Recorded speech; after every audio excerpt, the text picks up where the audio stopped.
If you're anything like I was, you will start a new lifestyle change. You'll make some changes in your life and you'll actually get progress. You'll actually start moving towards change and you'll see some results. And it's usually at that very moment that you find yourself back where you started from. Self-sabotage has kicked in and you've moved back to where you was. See, the thing is, when we start to make some changes, the brain likes safety, the brain likes consistency. And when you start making those changes, it feels unsafe. And the brain tries to restore you back to your old way of being because that kept us alive, kept us safe. But here's the thing, right?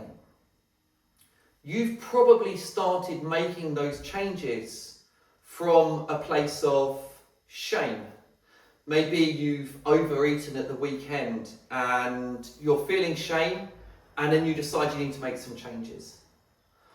Or maybe it's got to Sunday evening and you're feeling motivated and you want to make the changes because you're motivated. Maybe it's come from a place of rejection. But the problem is, when we decide to make lifestyle changes from one of those three things, it's always very intense, it's always very far-fetched, and it's always something that's quite far into the future. You know, maybe it's you're looking to lose weight, earn a certain amount of money. The problem with that is, because you've tried to make those changes from those emotional places, you haven't actually put in any inputs. See, when we focus on inputs rather than the outcome, you don't get overwhelmed. You don't self-sabotage.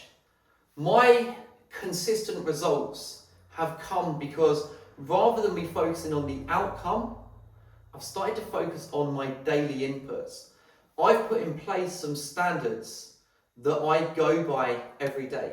They're easy to achieve, but because they're easy to achieve, I don't get overwhelmed and I can consistently keep doing them. And it's the consistency that gets you to those results.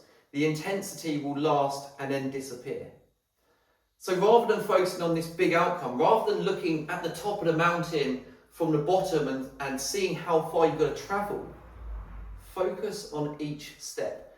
When you focus on each step, you're going to enjoy the process. And not only will you enjoy the process, that you'll soon start to see that results are happening and self-sabotage doesn't kick in. Focus on your inputs. Don't focus on the outcome. You're already enough as you are. And when you make changes from that place, they're sustainable long term.